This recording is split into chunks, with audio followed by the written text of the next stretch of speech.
baby. We in here, yeah, we in here, 'cause we been. Y'all better get comfortable with saying black. We in here, yeah, we in here, 'cause Black versus the Board of Education. Cause we can't get rid of us now. We in here, yeah, we in here. Cause we can't get rid of us now. And you know that we don't ever go, so you do what you want. That's why we are indeed a whole mood. That's it. And once again, you're checking for Black versus the Board of Education. Hello, hello, hello. My name is Miss Laureen, and I am the captain of the ship. It is March 31st, and we are in part 2 of our series. The first time we were talking about the nigger bucks, right? And this week we got something else that happened on one of the school campuses, and we'll get to that. So today, part 2 is history without context when lessons cause harm. If you're just joining us, we want to hear from you. So make sure you're in the chat and you're sounding off, because this does not happen without feedback. So as usual, we like to let you know who's in the building. So I'm gonna go ahead and start to my left. Hey girl, hey. Hey, Miss Jazz back in the building. And you know you got to keep your mouth in the microphone because we want to make sure it picks you up. I feel like y'all can hear me I mean, we can hear a you little now. too well. It's all good. Right across from us, the gentleman that holds us down. Who are you? Ramin Fox. How's everybody doing out there? Happy Monday, as they say. Keep your mouth in the microphone. It is. It's right here in front of me. Well, I mean, I see now. I see. And joining us, the mama from the campus. You know, there's been a lot of commentary about you, and I thought that you would want to speak for yourself. So why don't you go ahead and introduce yourself, and we'll get the discussion started. Yes, I'm Candace Cobb. I'm the mother of Kyrie, the child that was sent home with the noose and the doll. And you're describing it as a noose, right? Yes, that's what it is. Talk to him in the microphone, though. Yes. Okay, because there are some people who seem to be a little bit confused about what it is, and they think that it's, you know, all fun and games. It was part of a Pioneer Day or a Living History Day, and so I'm just trying to make sure that we get into the bottom of what it is that you experienced as a parent, because I think that people are very dismissive when they do things and it causes harm. And we'll get to you, but I wanted to kind of go back. I know we talked about the nigger bucks before, and everybody's been kind of curious as to what's been going on with that. Now, Fox, you and I received a phone call last week from a parent who has a child over at CAMS, and she was kind of giving us an update. Do you remember some of the things that she said? Because I know I wrote them down, but do you remember some of the things that she was going over? Yeah, she said allegedly. No, she didn't allegedly She say didn't that. She allegedly said nothing. Yeah, she said directly to me that one of the teachers went back. That's in her kids' class. Her kids' teacher came to them and told them, "Hey, it's not a big deal. It's no big issue. You know, it wasn't really even the person who made the list that was trying to do nothing with it. It wasn't no harm. And hey, you know, I used to call you guys niggas back in the day too." So, What? yeah, Really? But we passed that now. I don't say it no more. No, that's completely unacceptable. Wait, You caught so- me off guard. You know what? Hold on. So look, I wrote down what she was saying because I didn't want to forget, and that's kind of the synopsis, but I want to go back. They're doing a series, or right when they came off of spring break, which was last week, they started a series called Think Before You Speak. And it's more so think before you blow the whistle. So they're telling these kids, don't go home telling your parents what's been going on, because you don't know everything. And they said the lesson was not wrong, but it was delivered incorrectly. They said the news is lying and making things up. That's what this one, was it a government or a history teacher? Which one was it? We'll just call him teacher. How We'll a call government him- history Hold on. teacher? We're going to call him Mr. E, because I'm not going to put him on blast here. I'm going to do it at the school board meeting tomorrow. Then they said the NAACP requested that the school apologize, and they will absolutely not be apologizing. Oh, absolutely. Absolutely not be apologizing. Because they used to call you niggas. I didn't say it this time. Well, hold on. I don't think they called said, you niggas. They said NR with the hard ER. In her. Yeah, and so, you know, when not we're today, I didn't say it to you though. It was so this story got a lot of you know, attention, Layers. especially with Mr. Ernest Krim weighing in on social media. And I want to let folks know that, you know, while we're waiting for folks to be held accountable, what they're doing is they're trying to gaslight our children into not talking to us. They are putting the onus on the kids to control what they're doing instead of being culturally responsive teachers who know better. They're telling the kids to shut up and don't go home and tell you anything. Mm-hmm. And I think that that's a problem. So Mr. E is on my list. I don't care what you used to do back in the day. The point is, you're causing harm now. That Today. lesson was absolutely egregious. There was no educational value in anybody giving out a nigger buck Nope. with what to say, valid for some KFC and some liquor KFC, and some big booty hoes. That's what you sent home with our children. And a picture of what the big booty The hoe big look like. booty, This you is know, what she look like. You know, because it's important. You know, you got to be able to identify them, broads. Yeah, they all black. It's not a welfare dollar. But that's how None they of- view us. And you know, we're making light of it, but you know, I think it's always funny when folks who are not the offended group get to come in and tell you what's offensive. Right. And how to feel. You know, and the problem that I have, it's always from folks who lack melanin. Black or you ain't never had. Lack. Who want to come in and be very paternal in the way in which they talk to Black people, the way in which they require you to respond as if you owe them some sort of deference. The folks that were in my DM telling me that we need to stop bringing up certain things because of the climate in Elk Grove with the one billboard where they put nigger on the billboard, right? A couple of weeks ago, and we had the mayor and the council person in here. And this is my thing. I don't think we should have to stop bringing up issues because it makes people uncomfortable. What say you? I say the same. I agree. I agree. I think that we should continue to keep talking about it. Oh, because we are going to. I mean, I ain't never scared. I mean, it is what it is. Somebody got to do it. And if not us, who? They And they they gonna do improve. things that make us uncomfortable, but we're not allowed to talk about it. How about that? And so while we're talking about that, let's go ahead because we're going to put Mr. E, the teacher over at Catherine Albiani Middle School, we're going to put him on the back burner. I might come back to him because, you know, his comments really struck a chord with me because I think that we should hold our adults more accountable than we're trying to hold our children. But I want to get to your story, right? I met you last week. Yes. I came in. So I first got a text message, right? And it said, my friend sent me this. And my question was like, okay, well, what does she want to do with this? Right. And he says, I don't know. Shout out to Josiah. I don't know, but I'm going to, you know, text her back and I'm going to see.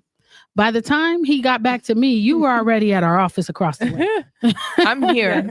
And so you called the office and I think Isaiah answered the phone and he brings me the phone and you're like, oh, I'm from the elementary school or something you said to me. And I'm like, oh, okay.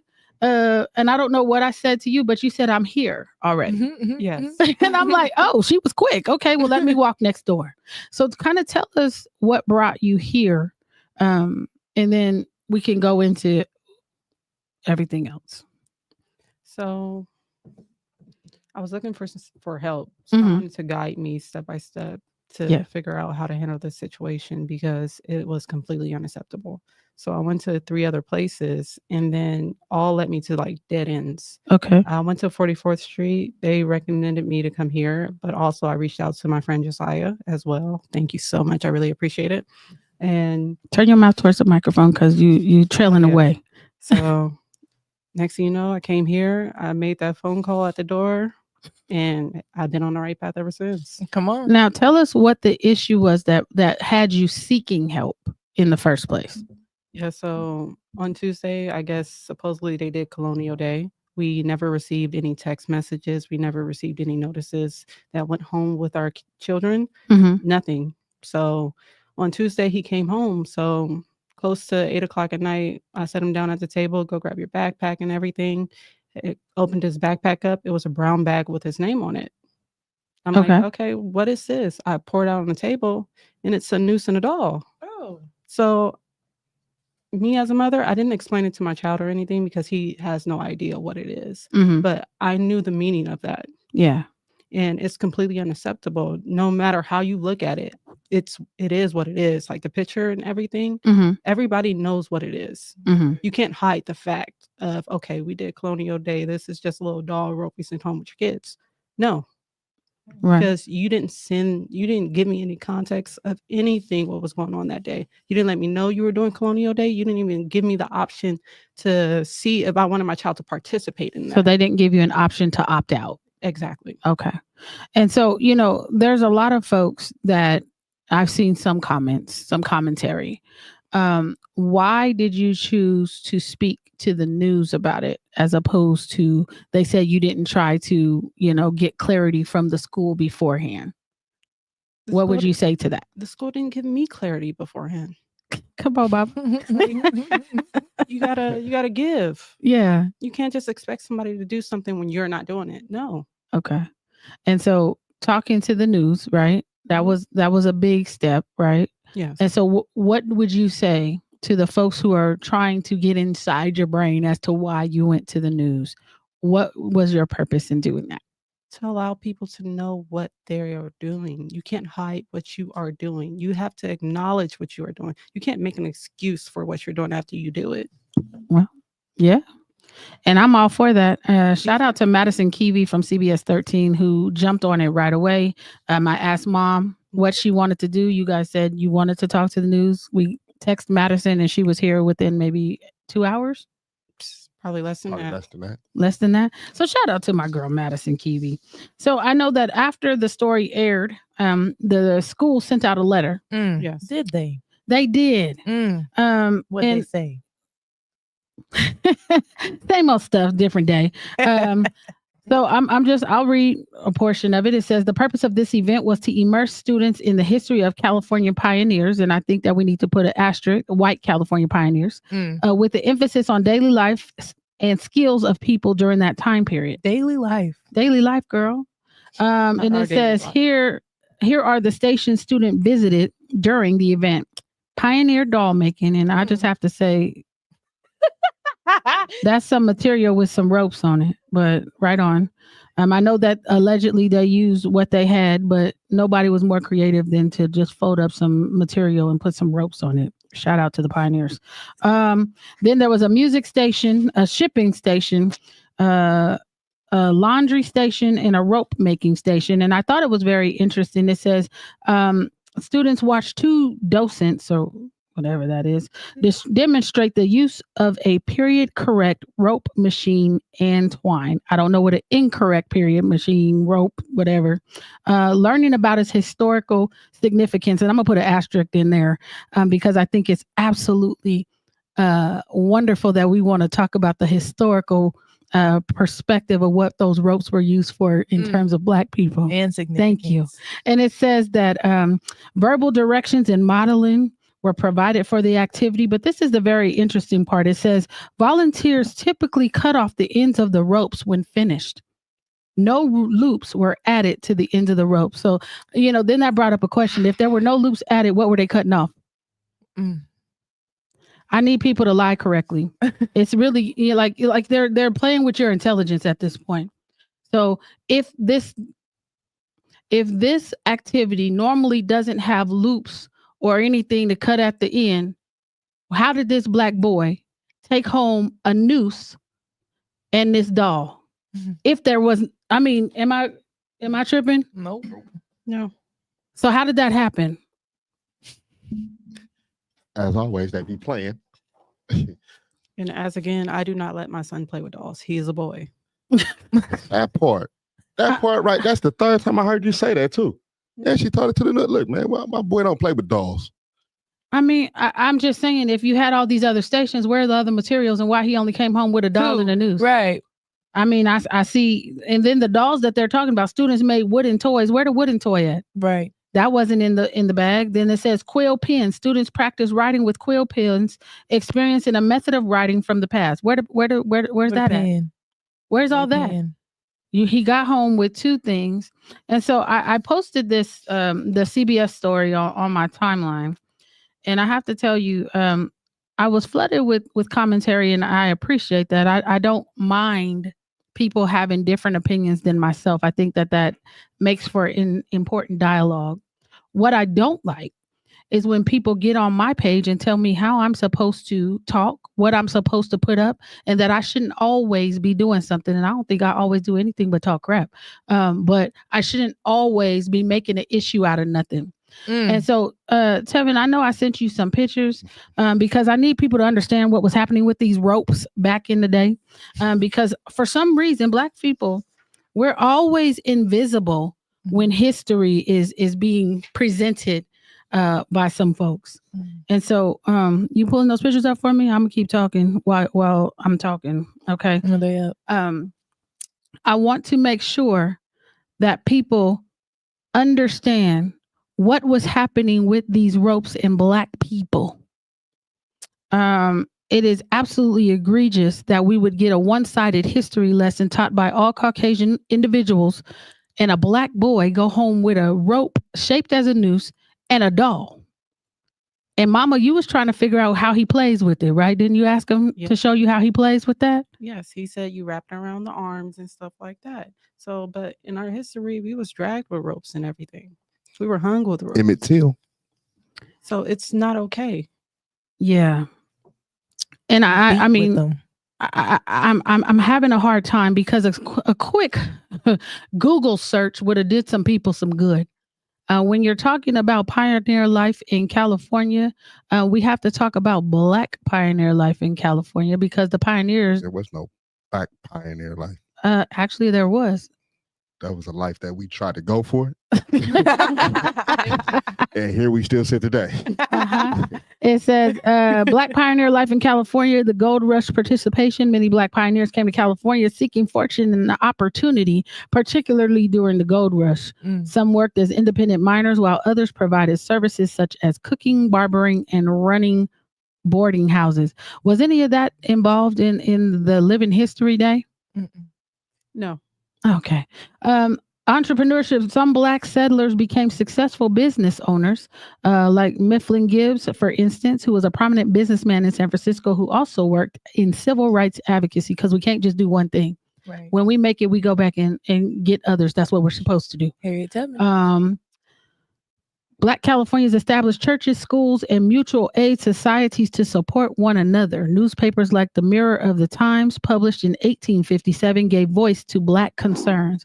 So we've always been involved in this, making sure our concerns were heard and having the boldness to come out and talk about that. Despite California being a free state, Black people were denied citizenship. Was that involved in the colonial day or the Living History Day? Couldn't testify in court against white individuals and were subject to laws designed to limit their mobility and opportunities. They actively fought against these injustices through advocacy and legal challenges. Sounds like kind of some of the stuff we're still doing today, trying to be seen as human beings, whole human beings, not 3/5 of a person like they had in that original Constitution. Right. Sure. But yet we still have people talking about we're making something out of nothing, or we're always making something out of nothing. My child didn't bring home nothing. You can say that when you're sitting on a pretty perch. When your history don't got no negatives, so much pain and trauma attached to it. You know, it's Mr. Warner's in the chat cutting up. Shout out to Mr. Warner. I just never. No matter how somebody can say they understand our plight, they can't.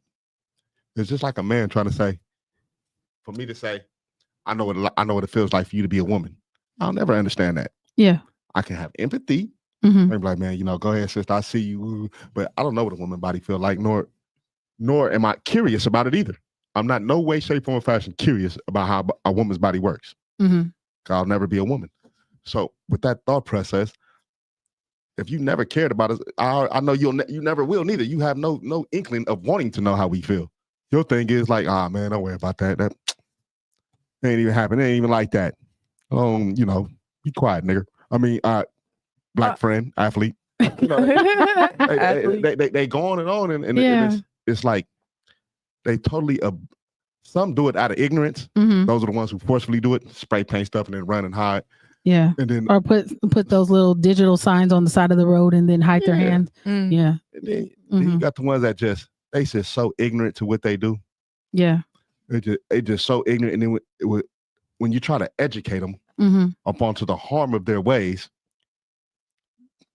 In one ear, out the other. Well, it says, don't we are understand. committed to providing learning experiences that are both meaningful and appropriate for our students. I don't think. If anyone found the materials or activities harmful or offensive in any way, we sincerely apologize. Do you? But then it goes on.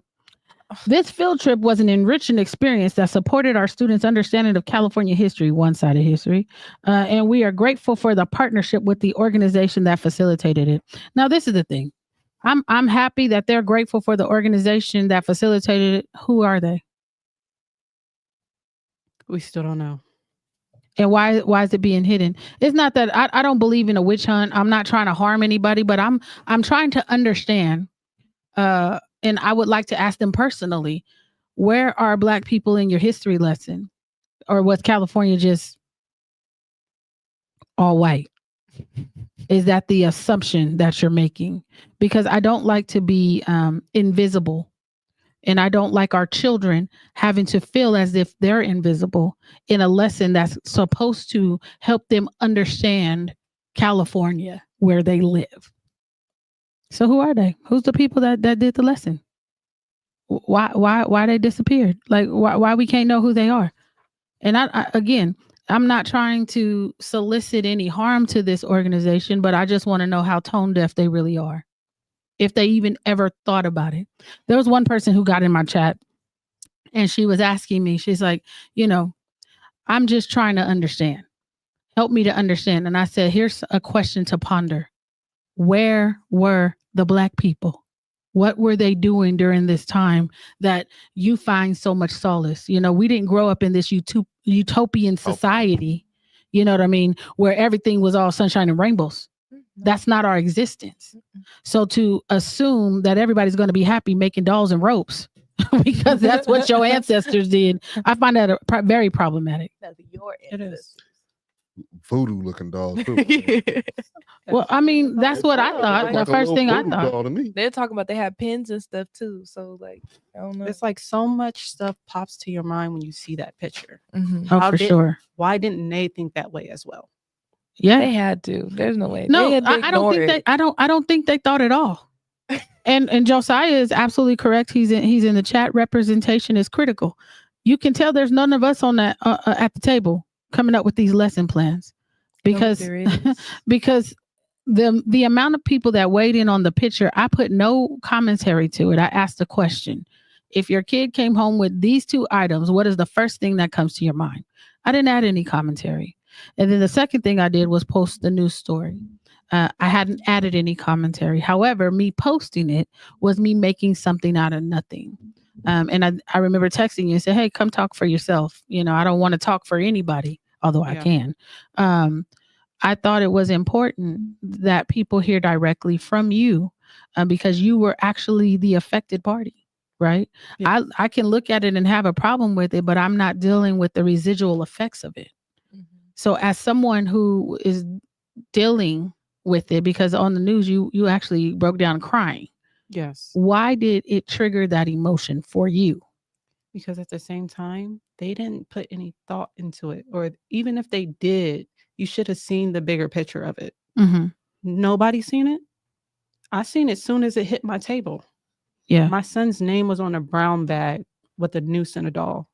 Pouring that out on the table, you're sitting at home with a Black boy, a Black family. What did you think I was going to think? No explanation, no nothing. Who gave my son this? Yeah. That's what I was thinking. Who gave my son this? Because it's completely unacceptable. Right. Literally, that's a threat, especially in the day we're in.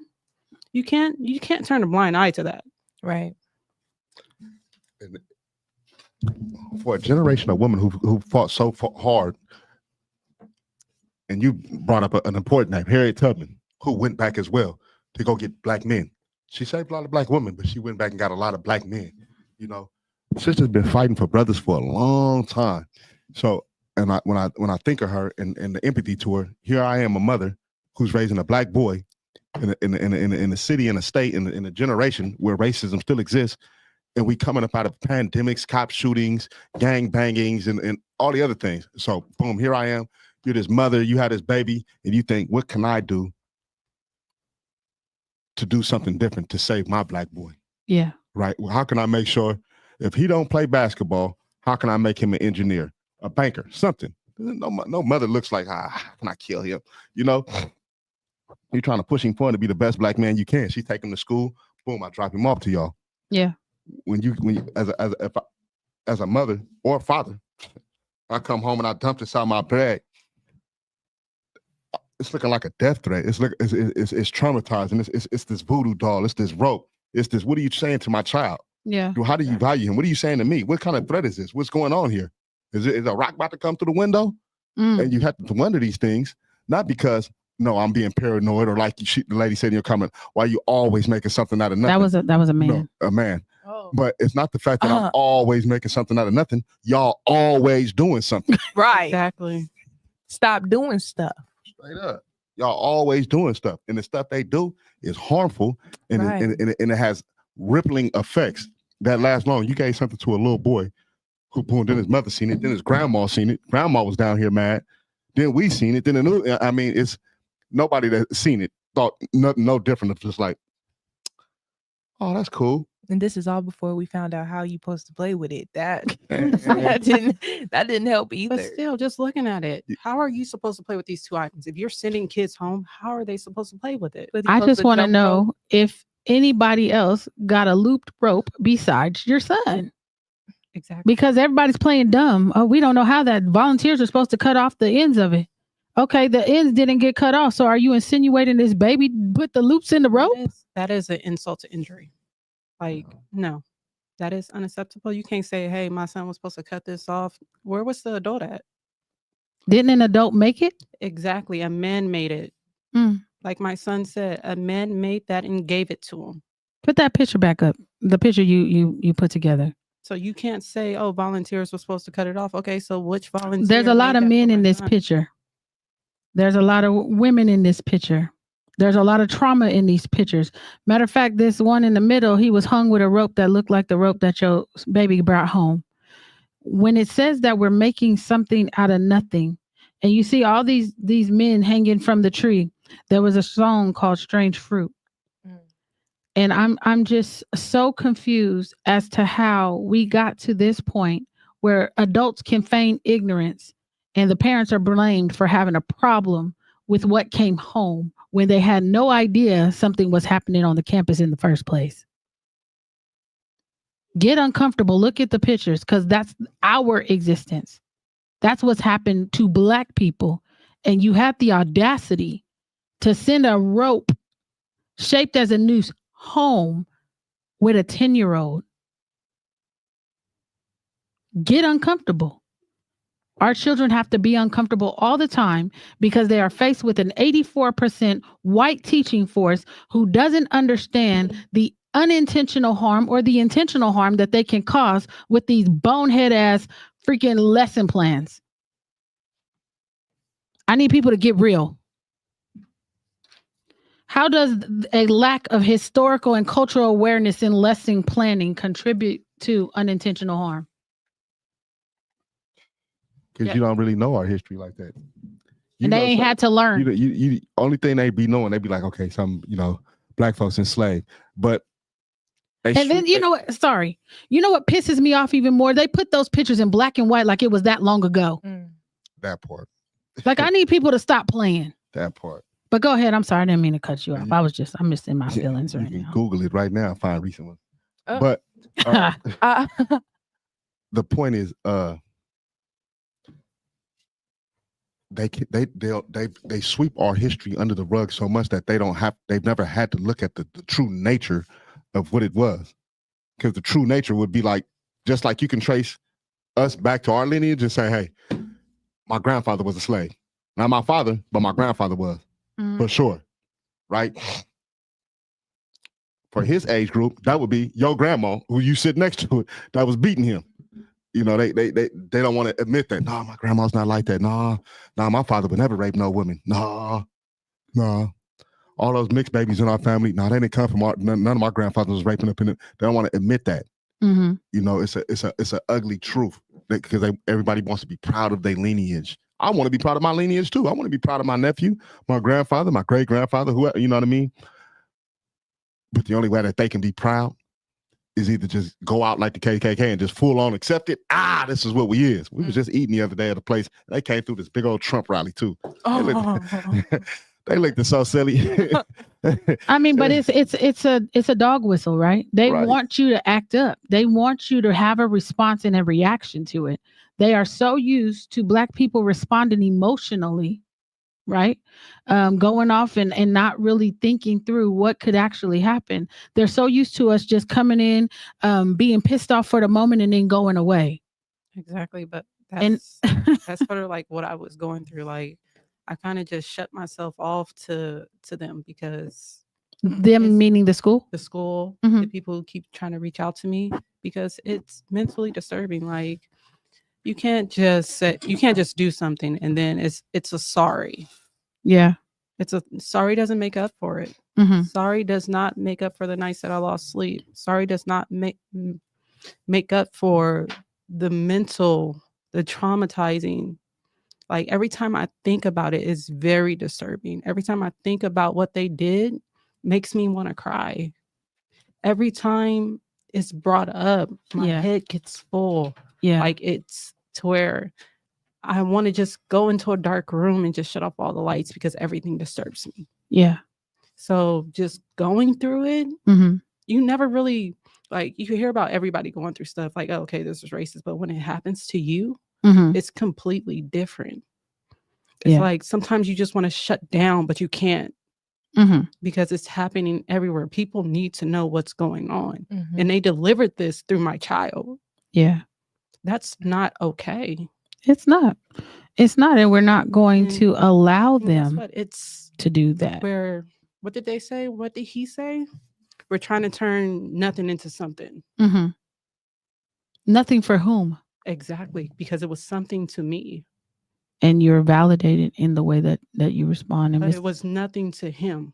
yeah. Well, because he doesn't have to think about it because they've never experienced the traumas that come through our line, or you know what I mean? There's the I believe the term is post-traumatic slave disorder or syndrome. It's things, traumas that come up through our line from back in the day that we still have the residual effects of, right? Mhm. And just because one person would look at it and believe it to be one thing, there are some Black folks that probably looked at it that and didn't have a problem with it because they probably participated in these colonial days or whatever it is. There's some people that may not have a problem with it, but you are absolutely valid and validated to express your discomfort and your disdain for what came home to your house. Right. And nobody should be able to take that away from you. You know, I look at these things all the time. And I remember when we were sitting around talking and you were overly emotional or you were emotional expressing your emotions. And I sat straight faced across from you. Yes. And I said a couple times, do not mistake my straight face for me condoning this or not understanding what you're relaying to me. I think I've become desensitized to it because I see it so often, Mhm. right? But that does not mean that I don't have the capacity to be empathetic. And that's where we need to get other people to the capacity to be empathetic, even if it's not affecting you personally, right? And so when you came here and we were having our conversation, what is it that you wanted to come out of this situation? You just wanted everybody to know about it, or what kind of changes or what kind of suggestions did you have to, you know, whoever did this event? What would you like to see moving forward? They need to make people aware. Mm-hmm. They need to think things more think things through more thoroughly, because it's just not your history. When you want to teach history, you got to look at the bad, you got to look at the good too. I understand yours was good, but mine was bad. Well, what was theirs good? I mean, in their eyes, it was They- good, but it affected other people. They had it better than us. Well, true. There you go. So it's like they like, okay, we're gonna teach them this, but no, we were slaves. You have to actually think about what Black people went through. You can't just say, okay, we're going to do this and not think about how it's going to affect us at the end of the day. But what if you do things and you don't have to think about it and you don't care how it affects anybody else? What then? Because that's where we're at. We're in a school district that's number 1 in the state for disproportionate discipline of Black children. They have been since 2018. They went from number 3 to number 1, and they have held that top spot since then. That's not good. They have not changed anything that they do. They may have hired a couple of Black folks, a couple of African Americans. They may have hired them, but they didn't hire no Negroes like me. Let's be perfectly clear. And then when you have Black folks that work for the district, there's certain line that they have to walk. I remember one of the guys asking me in the meeting, he says, why don't you just come work for the school district? And I told him, because you're not about to tell me what to do. And when you cannot operate in your full gifting, in your full Blackness, and you have to capitulate to what these folks do or say, because they own you basically, because they're providing you your way of life. You know what I mean? How do we expect changes if we can't have people at the table that actually have some pull to encourage the changes that we're looking to see? That's not gonna happen. What's not going to happen? What you said. Why? Talk to me. They didn't already spoken. They record speak for itself. If I got 12 KOs with no losses, and I tell you I'm a whoop on you too. Yeah. You might want to look at my record. I got all KOs, not technical knockouts. These all knockouts. And then I got 12 more over here in this round. And 12 more, that's their record. It's on file. It's on record. They record speak. So you can say all you want. Oh man, we don't do that. The majority of y'all do. It's on the record. You just said it. Number 1 disproportionate for even, that means every school, right? So when you talk about wanting to move forward, or people say, oh man, I'm just tired. I don't want to go out and march. I don't want to do none of that stuff. I ain't doing it. It's because I already know what's going to happen with y'all, man. Yeah. We already see it. I already know what's up. I think that if we continue to play the same game the same way and expecting different results, we're insane. We not though. I don't play the same This go game. around, we've done all we can to invest more education for ourselves off into our children. You won't invest off into our children, but we invest off into our children. But it's a shame that a part of the education that we have to invest off into our children is to have to watch out for one certain group. We got to teach. I think we're watching out for anti-Blackness, and that transcends beyond the groups. No, because we're not going to get people. Well, yes and no. Because I think that when we start to talk about, things being, us bringing up stuff all the time, right? Why don't they do anything that reenacts the history of the Japanese internment camps? They're not going to never do none of that. Why? Talk to me. Or the Holocaust, right? They're going to show how much they murdered. We the only people. No. Why won't they do it? Or the scalping of the Native Americans, the Trail of Tears. Why don't let's reenact some history? If that's what we're doing, Living History Day, let's talk about all the history. Let's not pick and choose. And you know why they're not going to do that? Because it's offensive. And those groups will come out and say something. They just don't give a damn when Black people say it. That's the cold part. Every other group got something that people put up and say, "Hey, don't do that because that's right. Don't do it because but not Black folks. They're a little bit slow. We're not allowed to. Don't say such and such because that's a girl. Don't and say we that wouldn't do it either because it is offensive. Right. But exactly. When we say don't do that to us because it's offensive, it's like.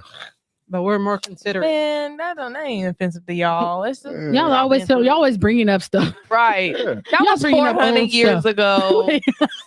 Y'all bringing up old stuff like we not talking about history. Yeah, but you tiptoe around these gender things, and you gotta have hims and hers, and don't say that about her. She might got cancer, Don't do whoopty whoop, and you don't know what's wrong with them.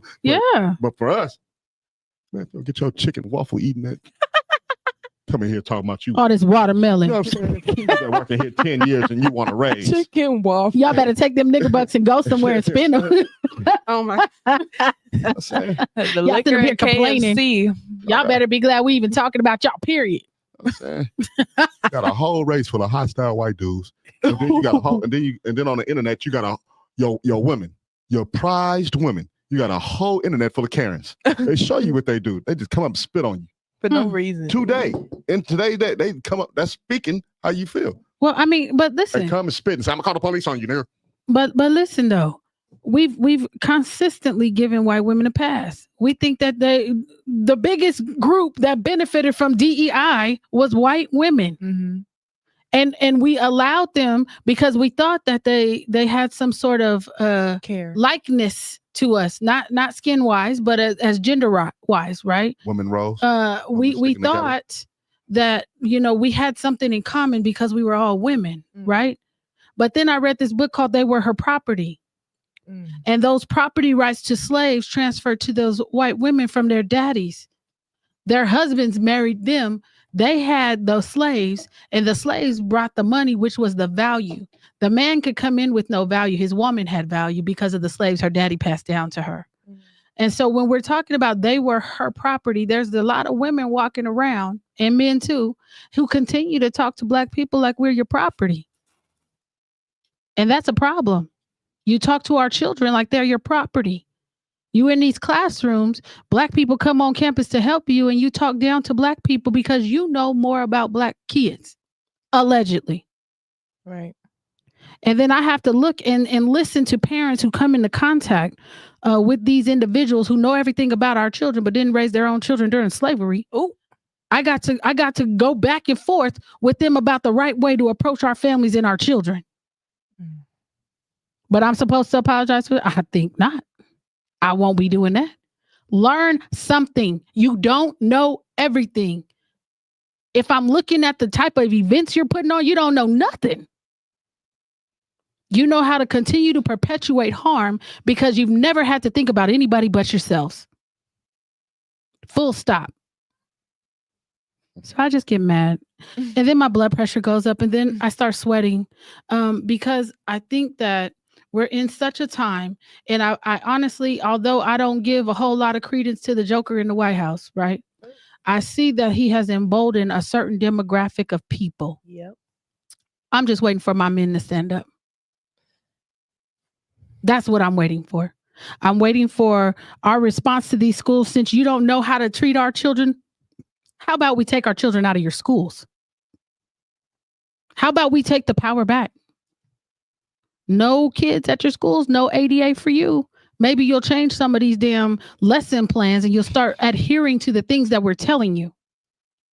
Right. ADA is average daily attendance. They get it every time your child steps on to their campus. That's how they make their money. Let's start looking at the LCAPs. Where are the resources being diverted to? And why aren't they going to our children who have been at the bottom of every statistical category except discipline for years? I'm sorry, y'all. I'm gonna be quiet. No, I'm not. I'm not gonna ever be quiet. No, I'm hot though. I wish somebody would turn up the air. Why do schools continue to miss the mark when it comes to teaching history the way that includes Black perspectives and experiences? Why do they continue to miss the mark? Because they feel like this is an uncomfortable, this is a sensitive topic. We have to get permission slip. But they didn't get a permission slip to send your kid to an on-campus. With a noose. With a noose. Selective. I get notifications except for everything except for living history and colonial day. But that's the baby's fault, right? He probably should have let them cut the ends off. Matter of fact, your mama was in here and she told me that the principal asked for the rope back so he could cut the ends off of it. Yeah. Is that true? Yes. So then he knew something was wrong with the damn rope. He knew it. When he seen the two objects, when the people in the office seen the two objects, they knew something was wrong. It was like they wasn't going to acknowledge it and just flat out say it, but they knew it was wrong. They tried to rectify the situation, and you can't. It was already done. So when people get in my DMs and ask me, why didn't you go to the school? You did go to the school. Yes, my mother did. And she talked to the principal, yes? Yes. And she wasn't satisfied with the answer that she got, correct? No, she wasn't. And that's why y'all came to see me. Yes. Holla. Hey. Because look, we're no longer going to be bullied by anybody's school system. I understand. People get upset when you call them on the carpet And I'm not going to mention the person that was in my chat. If he's bold enough, he can get in this chat and tell you who he was that said that we're always making something out of nothing, that there was no devious intentions in this Living History Day that I had never heard of before. That's what they're calling today, Living History? Well, somebody said it was a Living History Day. I believe that's what they told Madison Keevy when she asked the question, but they told your mom and you it was Colonial Day, yeah? Exactly. And when you go online, I guess the pictures, the pictures are cute. Exactly. But the pictures are amazing. It looks exactly like Colonial Day, right? All I saw. Like if you Google it, Colonial Day at schools and everything, it looked exactly like the pictures that my son had at his school. And everybody was having a funky good time. It's Living History Day now. It's not Colonial Day. I thought it was Cesar Chavez Day. What happened? Girl, Cesar Chavez Day today, girl. Shout out to Jazz's. Wait, what? I'm lost. Living History Day is this event where they had the kids making the ropes. Okay. And, girl, focus. Jazz is over there. Come over here. I was. Now I'm back. But no, I was, Living History Day is Colonial Day. Okay. But they say if you don't know history, you're bound to repeat it. And so they don't know history, and so their people are continuing to repeat the same behaviors that we have continued to see. There's a bunch of books. Of course, the pictures are in black and white, but there's a bunch of books where they would collect postcards of folks that they hung. Right, they be up there smiling like it was just a big old event, being a Sunday's best, so waiting for the next Negro to be hung with the rope that they sent home with your child. And I'm just, I'm trying to figure out how we hold them accountable, because the reason that accountability continues to escape them is because people in power look just like them and don't see nothing wrong with it. Nope. And the people that work for them that are not looking like them ain't gonna say anything, because then their livelihoods will be in jeopardy. Or if they do say something, then they'll be, because security will be called on them, like it was at the last board meeting we attended, when they tried to go and talk to them. Right. So I'm really trying to calm my nerves, because people really piss me off, because I think that they still think of us as property. Yeah. I still think they think of us as 3/5 of a person. Yeah. I think they see our kids less than that 3/5 of a person. They continue to malign them, subject them to exclusionary discipline. And then when their parents come up there and they're hot under the collar, they use these little things called ed codes to put restraining orders on parents who are a little too hot under the collar. And so they use the policies on the books to continue to exploit our emotions, because a lot of times Black folks, my people, we come into the room, we ready to set it off. We like them Bad Girls Club. We on there like Desperate Housewives, or no, what is it? Real Housewives of Atlanta, or whatever the new one is.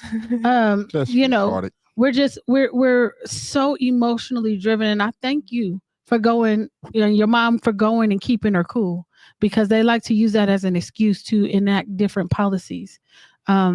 However, you cannot continue to offend a people and they continue to be gracious and forgiving like we were taught. Trust me, that's why I had to stay home. Like sometimes you just have to get in that mic, girlfriend. Sometimes you just gotta like sit back and collect everything. Like, trust me. Literally the day after when I was speaking to you, I couldn't just stop crying. Every time I brought this up, I was in tears. Like, it was that hurtful.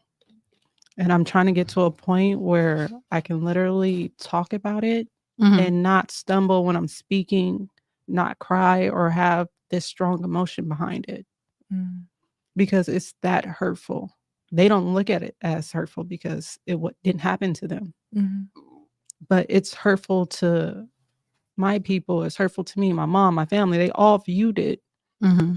People that sees the picture, how can you immediately notice something wrong with the picture, but the school did not notice anything wrong with that? Well, it then makes me think of what type of people are at the school. I mean, and I'm laughing. Of course, it's nothing funny. I think a lot of times I laugh just to bring the mood down. Yeah, right. But you have to really assess what type of people are where. I believe your mama said she walked in with those 2 items to the vice principal. The vice principal was like, go see the principal. Exactly.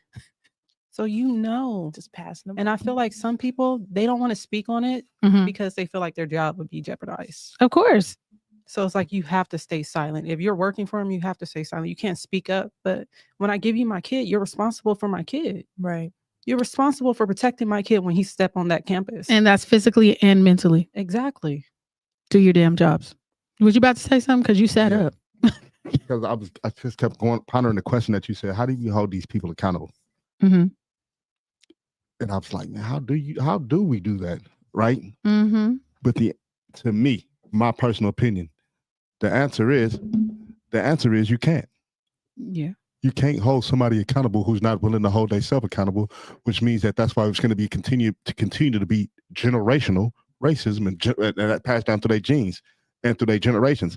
I met the most craziest of people and the most funniest of people, the most saddest of people while I was in prison.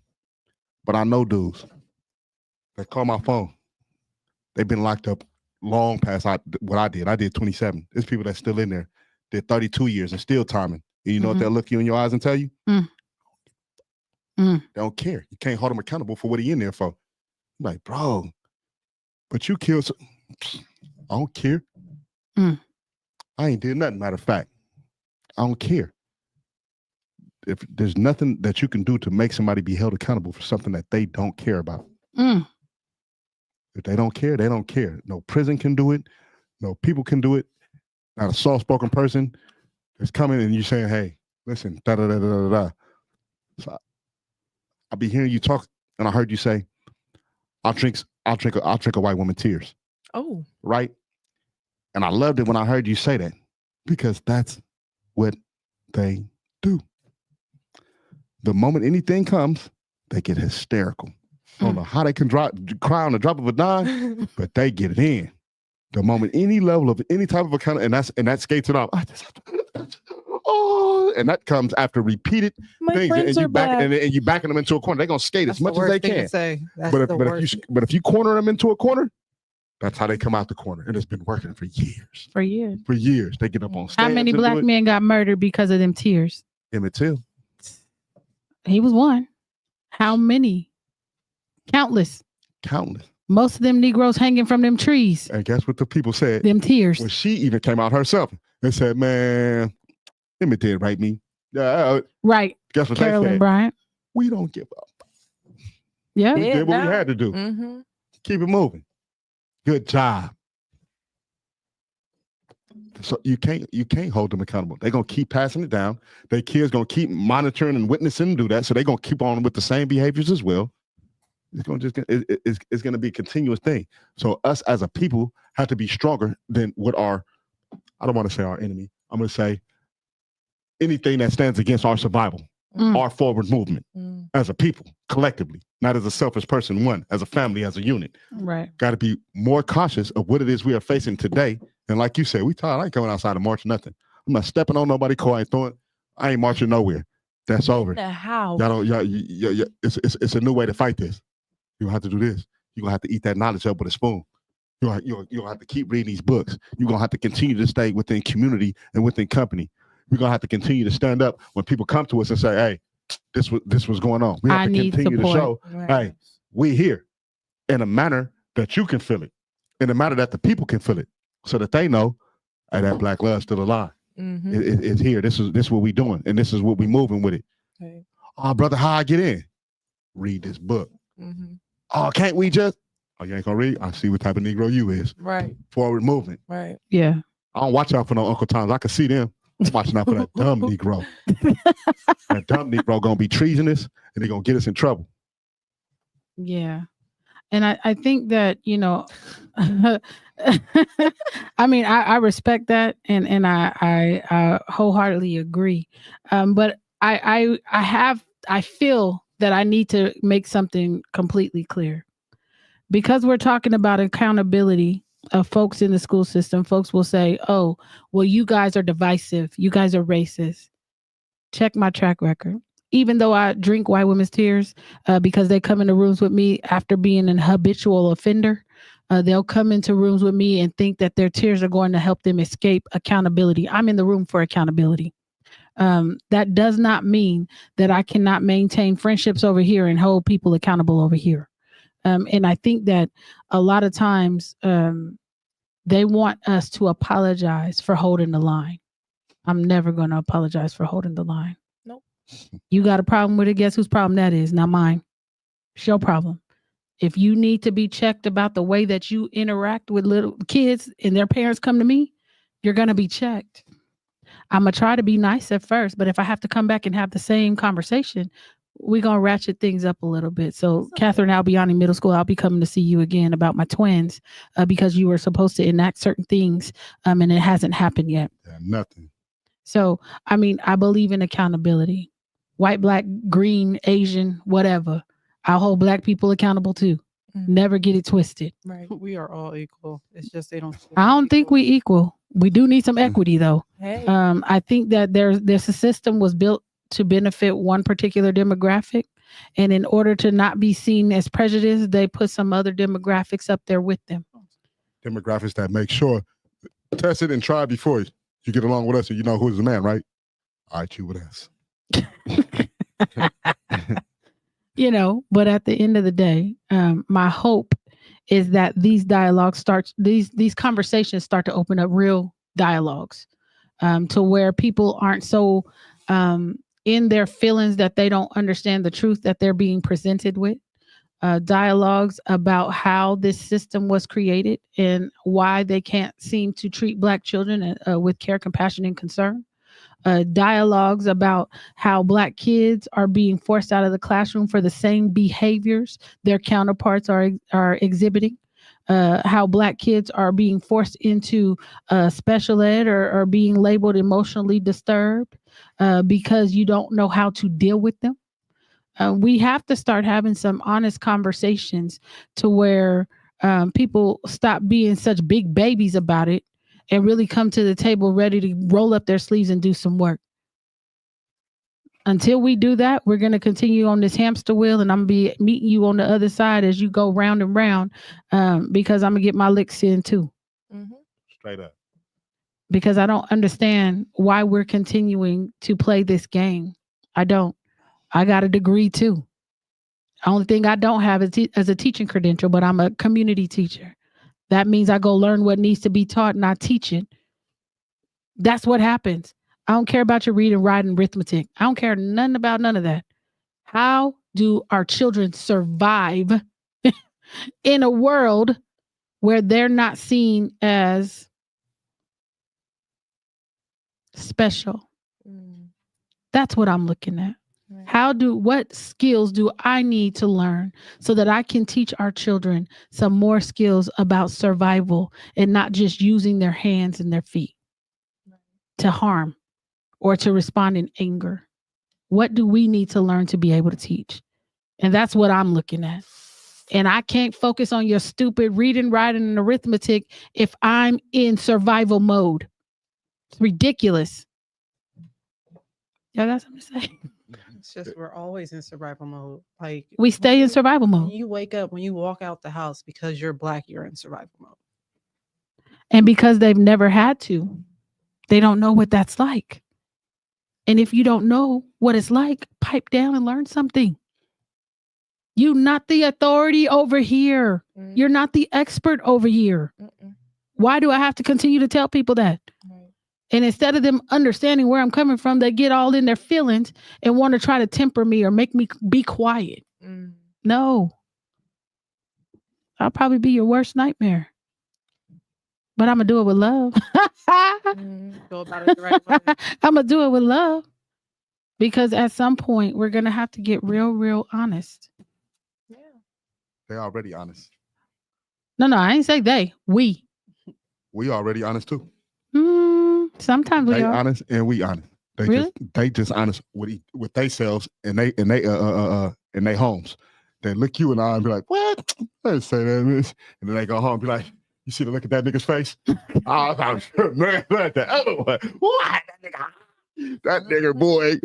Wait, now wait till tomorrow I call Bill. I'm gonna call the police, get his car towed too. Right? They honest with each other about us. They got a secret fraternity, right? Mm-hmm. And white folks, they come from the medieval times, man. They gonna keep this up because they go all the way down to the ship. They don't believe it. They don't believe it's gonna happen until you knock at their front door and you got to attack the whole castle. We had to stomp around the walls of Jericho and just keep, hey, the walls don't fall. White folks is like, look at these niggas. Then when the walls drop, they say, whoa. You know, they gonna keep it up all the way down to the wheels fall off. They not gonna let that go. They not. And for us, those of us that know, it's no longer a thing of saying you don't know. It's where do you fit in with it? Because don't tell me you don't see it. Don't tell me you don't see it because then I'm gonna have to call you a coward. You see it just like I see it. What is your definition of it versus what is my definition of it? What are you going to do about it versus what am I going to do about it? And because these dudes operate with these two different closets, these secret agendas, God, watch these dudes. They be like, oh, gang, and political tie, and Republican, and that. You got too many titles attached to you, bro. You know, don't got no loyalty, of course. You know what I mean? But what does Jackie look like? What is he doing for the people? Nothing. Oh, okay. That's why we are not the same. Me personally, I don't want to say this, and I don't want to put the churches on blast out here. Do it. But I'm gonna say it. Okay. That's why I don't be attending church like that every Sunday. I'm spiritual, but I ain't going up in there to sit with people that don't do nothing in the community. Ooh. You coming in here and you doing all this churching and you praising and you clapping, and I'm all for it. I love you, God. I appreciate every blessing that came my way. But you coming in and you want these tithes and you want this. You want that? You on that Marvin Sapp, huh? $40,000. They want these tithes. Ushers, close the door. But you not close never the door. You never what you doing with that $40,000, brother? They don't even let the homeless people in the churches no more. Ooh. And prostitutes, nothing. What are you doing in here with that? My church do. We feed them. Out of how many churches? Right. If every church, if I seen this at the end of a movie, and then I did the actual math to see if it was true. I can't remember the movie. It was the one about the town that adopted all the kids in the foster care system. Yeah. I can't remember the name of it though, but they put the math up there. If every church adopted 10 kids, wouldn't be no more homeless kids. Wow. Or kids in the foster care system. Wow. You got churches that won't even take foster care kids. Wow.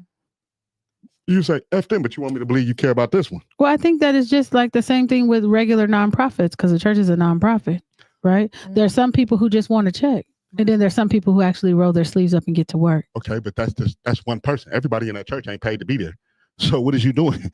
You grandstanding. Right. You're not really coming out here. Yeah. Where is your? Well, I heard another preacher say it on the thing too. He said, "Where is your works? Yeah. Where is your fruit? Yeah. I see your tree, but where is your fruit? Yeah. I don't see no fruit on this tree. Right. Yeah. I see you standing tall too, but you're just a big dumb tree. A big dumb unfruitful tree. Unfruitful. Right. I'm finna tell somebody that. I feel like you unfruitful. Unfruitful tree. And as a people, we have some decisions to make. We do. As a culture. Yeah.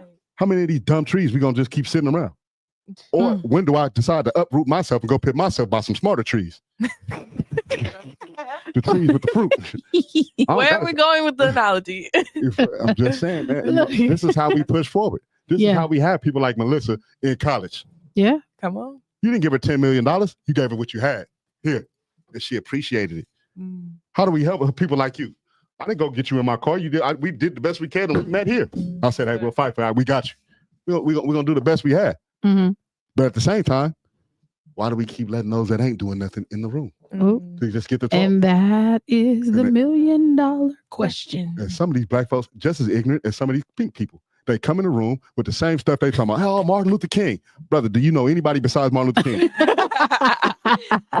Somebody else. We got I know Malcolm. Do you know anybody though? Anybody else? You want these white folks to know your history and you don't even know it. You won't even wake up. So therefore, those of us that push forward, it's going to be a small circle. You see all them people in the biblical times. So it was a small circle that pushed forward. And I'm going to shut my mouth with this. Who did Jesus come back for? Who was he out here saving? All these people that you run from. Who? Jesus didn't come back for the rich. I mean, I'm not talking about him in no way, shape, form, or fashion in a bad way. He washed the poor man's feet. He gave bread to the hungry people. These same people that you pass up. He told them, leave him alone. The dude getting bullied. He said, don't beat him. Don't talk to her like that. Mm. Y'all was already wicked. And he didn't come here. This is the same person that you keep going to church saying, I want to emulate and be like him. Mm-hmm. You want to emulate and be like him only while Yes, you sitting in that sir. thing. Yeah. Yeah. Your works. Come on, All right, Pastor. where your Look, fruit we're at? gonna have to double Yeah. back on this conversation because we Right. went somewhere else. But yeah, 30 seconds, y'all, because we done ran out of time. 30 seconds, Mama. Is there anything that we didn't get to that you want a message you want to give to the folks? My message is when your kids come home at the end of the school day, ask them what did they learn. Yeah. Check their backpacks because you don't know. There's a lot of people who don't check their kids' backpacks. Mm-hmm. There's a lot of parents who don't know what's going on. Yeah. A lot of parents may not even know their kids were sent home with this. Okay. You have to be involved with your kids every single day because you would just let people get away with so much. Yeah. Because if I didn't go home, sit down and do homework with my son, I would have never knew. Mm. He probably would have took the bag out his backpack and everything, and I Threw would it have never away. knew anything that was going on. Mm. So a lot of parents be like, oh, they may be like, my son didn't come home, my kids didn't come home. Did you sit down at the table with your kids? Did you check their backpacks and everything? They could have threw it away. You don't know. Mm. So we want them to check their backpacks. Yes. Okay. Be in your kids' business.